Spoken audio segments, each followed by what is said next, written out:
ज्ञानेश्वरी अध्याय 3.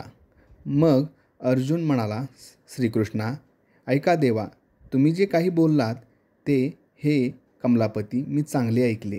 श्री अनंता, तुमच्या मागील व्याख्यानाचा विचार करून पाहिला असता त्या ठिकाणी कर्म आणि कर्ता हे उरतच नाहीत.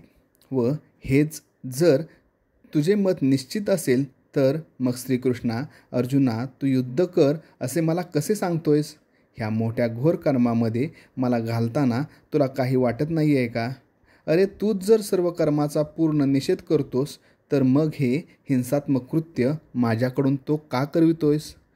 तर श्री ऋषिकेशा, याचा तू विचार करून पहा की तू कर्माला मान देतोस आणि माझ्याकडून हे एवढी मोठी हिंसा करवित आहेस. याचा मेळ कसा बरे घालावा? श्रीकृष्णा, तूच हे अशब्द बोलू लागलास तर आमच्यासारख्या अजाण माणसांनी काय करावे? आता सारासार विचार जगातून पार नाहीसा झाला असे म्हणेनास. अरे, याला तर उपदेश मानावायचे तर मग भ्रम उत्पन्न करणारे भाषण याहून वेगळे तर काय राहिले? आता आमची आत्मबोधाची इच्छा चांगलीच पुरली म्हणावायची.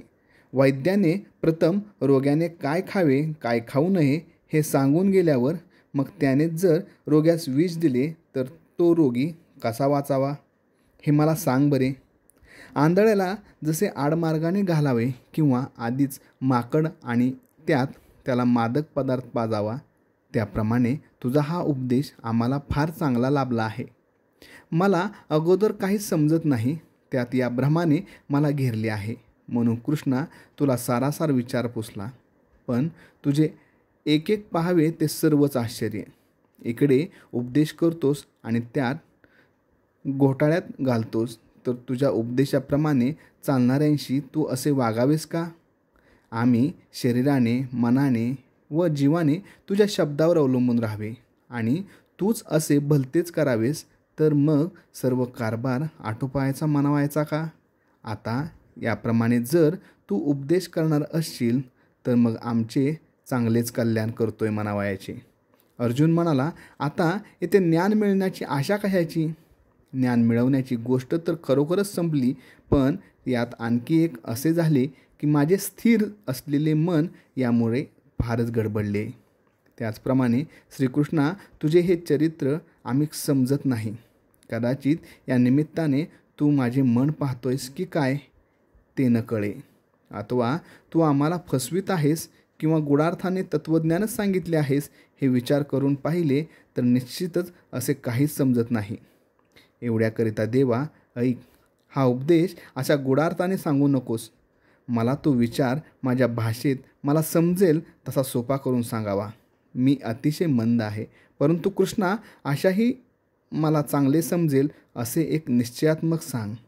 हे पहा, रोग हटवण्याकरता औषध जर द्यावे, पण ते औषध त्याप्रमाणे अतिशय रुचकर व गोड असावे. त्याप्रमाणे सर्वार्थाने भरलेले योग्य तत्त्व तर सांगावे, पण ते असे सांगावे की जेणेकरून ते माझ्या मनाला निसंशय कळेल.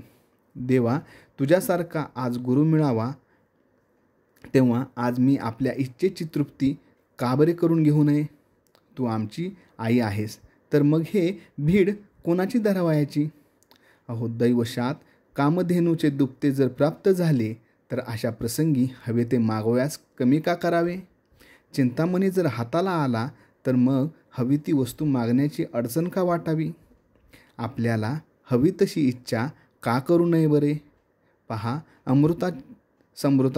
समुद्राजवळ प्राप्त होऊन ते तहानेने जर तडफडत राहावयाचे तर मग तेथपर्यंत येण्याकरिता केलेले मागले श्रम कशा करावयाचे? त्याप्रमाणे श्रीकृष्णा, अनेक जन्मी तुझी सेवा केल्यामुळे तू आज दैववशात जर हातात आला आहेस, तर मग हे परमेश्वरा, आपल्या इच्छेला येईल तसे तुझजवळून का मागून घेऊ नये? देवा, माझ्या मनातील हेतू पूर्ण सफल होण्याची ही वेळ आली आहे. पहा, माझ्या सर्व मनोरथाचे जीवित सफल झाले. आज माझे पूर्ण यशस्वी झाले. माझ्या मनातील हेतू आज तडीस गेले. कारण अहो महाराज, सर्वोत्कृष्ट मंगलाचे स्थान आणि सर्व देवात श्रेष्ठ असा देवा, तू आमच्या ताब्यात आला आहेस. मग पहा, जसे लहान मुलाला स्तनपान करणाऱ्या आईच्या ठिकाणी वेळ अवेळ अशी काहीच नसते. तसे हे कृपानिधी देवा, मी आपल्या इच्छेला येईल त्याप्रमाणे तुला वाटेल ते विचारित आहे. तर मग परलोकी कल्याणकारक आणि इहलोकी आचरण्याला तर योग्य असे जे असेल ते मला निश्चित करून सांग, असे अर्जुन म्हणाला. अर्जुनाच्या या भाषणाने श्रीकृष्ण आश्चर्यचकित होऊन म्हणाले, अर्जुना, आम्ही तुला थोडक्यात मतलब सांगितला, कारण की निष्काम कर्मयोग सांगत असताना प्रसंगाने सहजच आम्ही ज्ञानमार्गाची व्यवस्था ज्या हेतूने स्पष्ट केली तो आमच्या प्रतिपादनाचा हेतू तू जाणला नाहीस, म्हणून उगीच रागावला आहेस. तर आता ध्यानात ठेव की दोनही मार्ग मीच सांगितले आहेत. हे वीरश्रेष्ठ अर्जुना, ऐक, या लोकांमध्ये हे दोन्ही मार्ग माझ्यापासून प्रकट झालेले आहेत. ते मुळापासून तसेच चालत आलेले आहेत.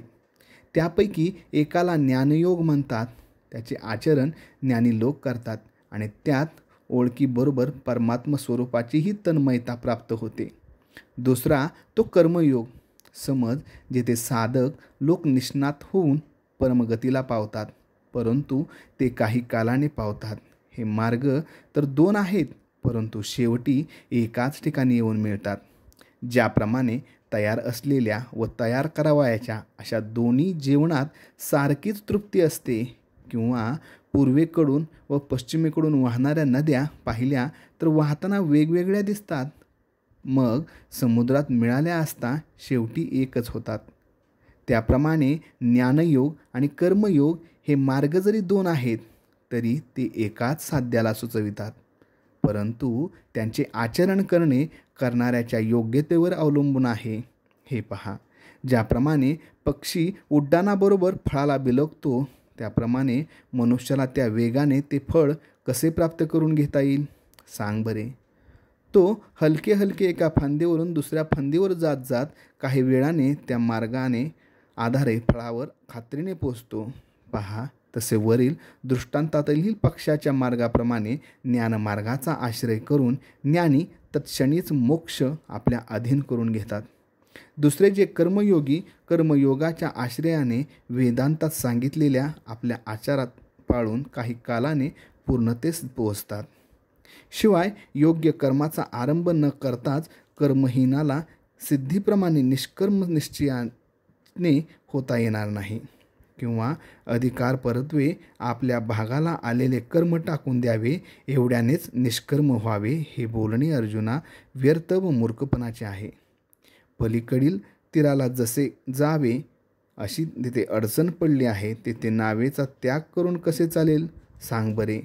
अथवा जर भोजनापर्यंत तृप्तीची इच्छा आहे तर स्वयंपाक न करून कसे चालेल, किंवा तयार असलेला स्वयंपाक न सेवन करता कसे चालेल, सांग. जोपर्यंत निश्चितता प्राप्त झाली नाही तोपर्यंत कर्म करणे हे राहणारच असे समज. मग आत्मतृप्ती प्राप्त झाली असता कर्म सहज थांबते. म्हणून अर्जुना ऐक, ज्याला नैष्कर्म्य स्थितीची तीव्र इच्छा आहे त्याने आपली विहित कर्मे टाकणे मुळीच योग्य राहणार नाही.